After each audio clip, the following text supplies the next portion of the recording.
a la Z y bueno, tenemos algo que ha sucedido en las últimas horas, una experiencia enriquecedora seguramente para quienes están desarrollando la carrera en el marco de la Universidad Nacional de Río Negro, dado que por propuesta de la Casa de Altos Estudios se estuvo desarrollando un taller, un encuentro, tuvo lugar en la Escuela 266 y puso en discusión y en debate algo que, bueno, no es un debate nuevo ni mucho menos en lo que tiene que ver con la presentación de los libros de la literatura puntualmente, y es este encuentro que se da muy habitualmente, a veces con mejores y peores resultados, pero artísticos hablamos, por supuesto, que es el encuentro entre el periodismo y la literatura, o el periodismo y la ficción, para ser más precisos, en cuanto a lo que esto representa. Estuvo brindando este encuentro Paula Varsavsky, reconocida periodista y escritora a nivel nacional, y bueno, tenemos la suerte de contar con ella aquí en los estudios.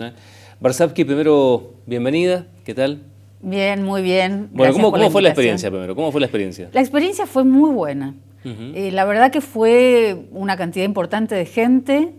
Estaban estudiantes de letras, por supuesto, también de lenguas, y era una charla abierta para el público en general de Bariloche.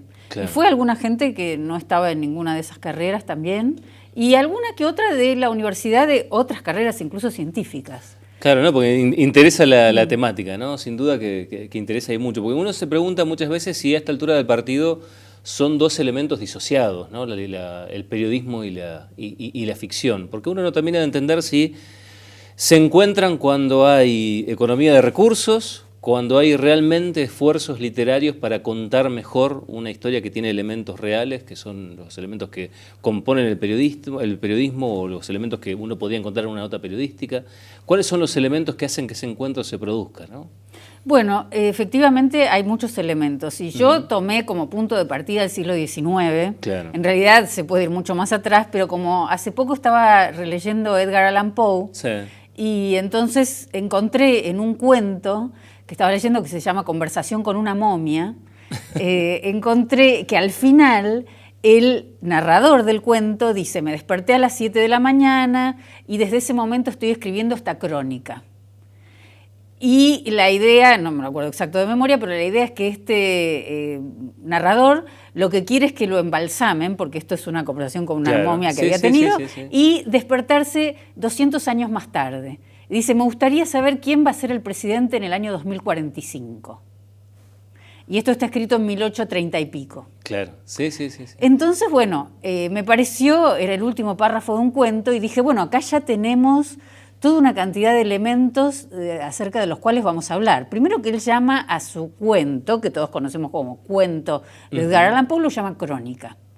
Crónica es una palabra muy actual en el periodismo. Claro, hay una gran cantidad de especialistas en crónica, y la crónica tomó un espacio muy importante dentro de la no ficción.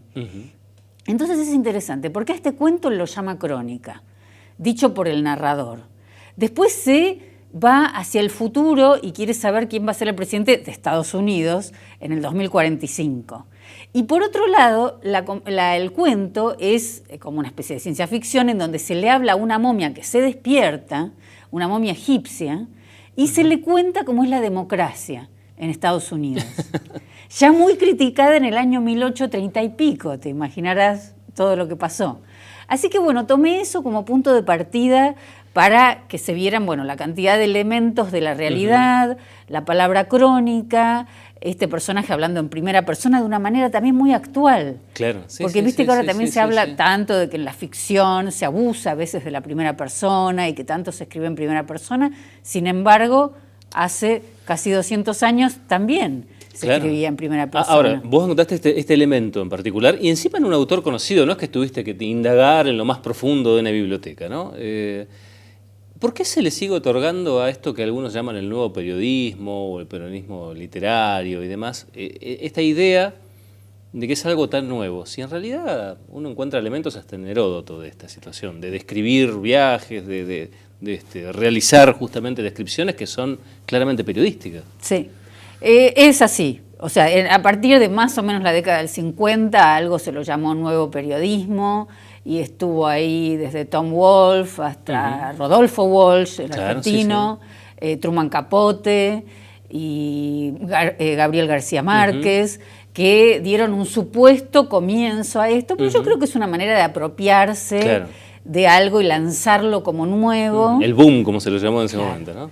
Que en realidad, por supuesto que ya estaba, ya Hemingway fue un periodista que después devino en escritor y tenía una pelea interna entre el periodismo y la escritura de ficción. Decía que el periodismo no quiso ser más periodista porque decía que eso le iba a arruinar su escritura de ficción, cosa que posteriormente no se pudo seguir haciendo y ahora menos porque todos los escritores, yo soy escritora de ficción, tenemos que trabajar de periodistas también y también me gusta, con lo cual esa lucha interna no está, pero en aquel momento podían. Ahora, la ficción para cautivarte debe tener elementos que se consideren verosímiles, ¿no? En general. Si uno escribe un cuento ambientado en la Europa del siglo XVI, uno tendrá que investigar qué fue la Europa del siglo XVI para que se nos parezca en la idea que todos tenemos sobre ella. Con lo cual ahí hay un trabajo de investigación y hay una descripción que intenta dar verosimilitud, y esos son elementos claramente periodísticos. Bueno, claro, eso es lo que uno de los temas que tomé ayer en la charla, ¿no? Que se escriben tantas novelas basadas o puestas en situaciones de otro tiempo o basadas en alguna investigación que el escritor está haciendo. Por ejemplo, conté que yo tengo un libro de entrevistas, de conversaciones con escritores ingleses y norteamericanos que se llama Las 1000 caras del autor, que fueron entrevistas que hice con los autores en los lugares donde viven, en sus casas o lugares de trabajo, entrevistas extensas. Entonces, esto lo hice a lo largo de 10 años. Y entonces yo les preguntaba si estaban investigando algo y varios me contestaban que sí, para sus nuevas novelas, para las novelas que estaban escribiendo. Por ejemplo, un escritor inglés, William Boyd, me contó que estaba haciendo una investigación sobre la policía del río Támesis, de Londres. Y yo dije, ¿cómo la policía del río Támesis? Me dice, sí, fue la primera policía londinense, que viene más o menos del año 1600. Yo digo, ¿pero por qué el río Támesis tiene una policía? Me dice, bueno, porque aparecen más o menos 200 cadáveres por año en el río. Impresionante. Sí. Y los tienen que sacar y, detectives y la policía tratan de identificar qué pasó. Y yo digo, ¿pero cómo? ¿Sigue pasando? Porque él se basaba en una novela de Dickens, donde pasa esto, que es un cadáver sacado del río Támesis. Y le digo, ¿pero cómo? ¿Todavía sigue pasando? Y me dice, sí. Digo, ¿pero qué pasa? Me dice, bueno, hay borrachos, hay gente que quiso hacer una pirueta, hay otros que se les ocurre que en verano tienen calor y se tiran al río. Hay suicidas. Hay suicidas, y entonces como tiene una corriente muy fuerte, es casi imposible salir vivo de ese río en cuanto uno entra al río. Claro. Entonces, bueno, estaba investigando sobre todo eso, ¿no? Para contarte un ejemplo. Entonces, claro, bueno, el tema es qué hace un escritor después con todo eso, que va a ser algo distinto de lo que hace un periodista. ¿Por qué? Porque en una novela la información tiene que estar mucho más graduada, porque uno no quiere, como escritor, que una novela sea un texto informativo. Claro. En cambio, un periodista va a poner mucho más de la investigación que hizo. Esperamos que sea así. En lo posible. En lo posible que sea así. Bueno, pero el periodista corre el riesgo de generar una saturación de datos que aleje al lector. Bueno, ahí está donde se cruza también con la literatura, porque a cualquiera que lo sature con datos, efectivamente, se va a agotar leyendo. Claro. Igualmente, un escritor de ficción tiene que poner muchos menos datos. Ahora, a eso iba. Cuando yo en la presentación hablaba de economía de recursos, ¿cuánto hay de...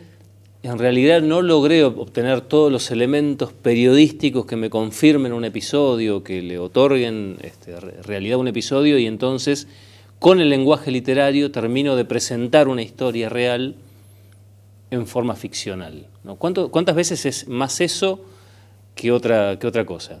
Bueno, es bastante así y por eso muchas veces se aclara en alguna nota del escritor o en un prólogo o como sea, de alguna manera, se aclara en el libro cuánto de eso hay, cuánto es real, cuánto no. Y eso también queda a criterio del escritor, porque eso es una especie de contrato con el lector.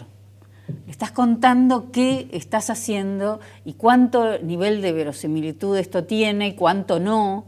Y incluso hay novelas que se entiende que están tomadas de hechos reales, pero el escritor pone que nada tiene que ver con la realidad, para que después no tener reclamos. Digamos. Bueno, a nosotros nos pasa, bueno, te ha pasado seguramente en el ejercicio del periodismo, que en algún momento te encontrás con aquello que uno llama lo que ingresa en el terreno del incomprobable, ¿no? Que son elementos seguramente reales que uno no tendría posibilidades de probar y que periodísticamente, por una cuestión ética, por una cuestión legal, uno encuentra ese límite.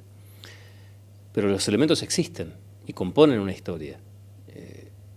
¿Cuántas veces quizás una buena ficción nace de esa encrucijada ética y legal? Por supuesto. Por supuesto, es las ganas de contar una historia y de pronto una historia se cuenta como una ficción, aunque tenga muchos elementos, justamente porque no se quiere llegar a ese borde en donde, bueno, se pueden llegar a poner ciertos datos comprometidos y entonces lo llamo ficción y listo. También nombraba ayer un libro que me pareció muy interesante de una autora argentina que se llama Aurora Venturini, que fue muy amiga de Eva Perón. Y ella escribió un libro que se llama, ella ya murió hace no muchos años, que se llama Eva, Alfa y Omega. Ella fue muy amiga. Pero es interesante porque en este libro, que es casi inclasificable, porque no es ni ficción ni realidad, ella pone, esto es lo que yo vi del tema, pero no, esto no es verdad. Es mi mirada. Claro, esto es mi mirada. La historia se la dejo a los historiadores. Entonces, claro, uno se queda con, bueno, por otro lado pone nombres reales, ¿no? Entonces deja este texto en donde, de todas formas, dice, bueno, acá puede estar lleno de inexactitudes, porque yo no soy historiadora y para los datos exactos yo dejo que hablen los historiadores. Yo cuento mi subjetividad. Entonces, bueno, también es... Pero deja abierta la puerta que alguien crea, tal vez esa sea la verdad. Es que muchas veces lo es más que las otras. Sí, Eso también sin sucede. Duda, sin duda. Es realmente un tema apasionante, Paula, permítame mencionarla así. Y la verdad es que ha sido un gusto poder conversar de estas cosas que forman parte casi de la construcción literaria en sí misma, ¿no? Y hoy, con el libro como objeto, peleando para tener todavía supervivencia, es sin duda algo como para debatir, porque necesidad de que nos cuenten buenas historias tenemos siempre. Siempre vamos a tener. Gracias por haber aceptado la invitación, de dedicarnos estos minutos. De nada, muchas gracias. ¿Va a venir por Bariloche próximamente? No. No lo sabemos. Por ahora no. Hoy me voy a la noche y me encanta venir a Bariloche, es una ciudad que quiero mucho. Y volveré, por supuesto, pero no tengo planeado volver dentro de poco tiempo. Por ahora, el regreso es ficción. Sí. Veremos si es historia real. Sí. Gracias. De nada, gracias a vos. Así llegamos al final de la edición de La A a la Z. Gracias por acompañarnos. Buenas noches, a descansar.